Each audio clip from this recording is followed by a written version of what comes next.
దేశంలకు ఉగ్రవాదులు అంత ధైర్యంగా ఎట్లొచ్చిండ్రు? ఇంత పెద్ద ఆర్మీ ఎప్పటికప్పుడు నిఘా ఉంటది.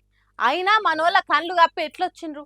వచ్చినోళ్ళు బాంబేసి ఎంబటే పరారు కావాలి గాని అంతసేపు ఉండి మనోళ్ళ మతం అడిగి కాల్చిండ్రంటే అక్కడికి ఆర్మీ రాదనే తెలుసన్నట్టే కదా.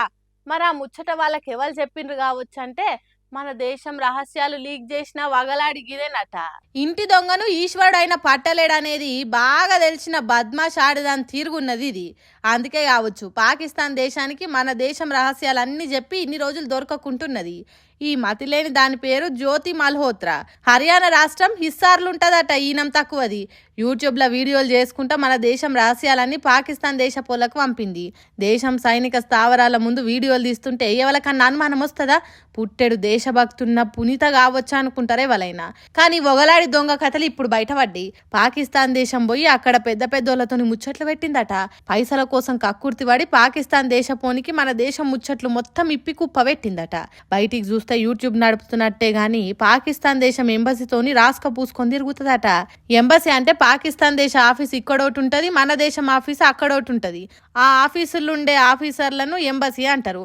అసొంటి ఎంబసీ డానిష్ తో అనే టోన్ తోని దోస్త్ చేసిందట. ఆ బడవేగాడిచ్చిన ఇఫ్తార్ విందు తీసుకుంటా వీడియోలు తీసిందట. అంతేకాదు కొందరు పాకిస్తాన్ దేశ ఆఫీసర్లతో కూడా రుద్దుక తిరిగిందట. ఆ దేశం పోయి బస్సులు నడుపుడు, బలాదుర్ తిరుగుడు అదే సొంత దేశం అన్నట్టే చేసిందట. పెహల్గాం దాడికి ముందు కూడా అక్కడి వాతావరణం తెలిసేటట్టు వీడియోలు తీసి యూట్యూబ్ లో పెట్టిందట. ఇదంతా పరీక్ష పట్టి చూస్తే ఇక్కడ ముచ్చట్లన్నీ అక్కడికి చెప్తున్నది అనేది తెలిసిందట.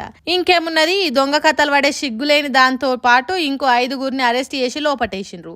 గుడులు గోపురాలు కొత్త కొత్త జాగాలు తిరుగుకుంటా వీడియోలు చేస్తుందట ఈ వయ్యారి. వందే భారత్ రైలును సికింద్రాబాద్ లో మోడీ షురూ చేసినప్పుడు కూడా వచ్చింది. సరే అది ఏది చేస్తే మనకేం తిప్పల గాని దేశం రహస్యాలు శత్రువుల చేతులు పెట్టుడు తప్పు.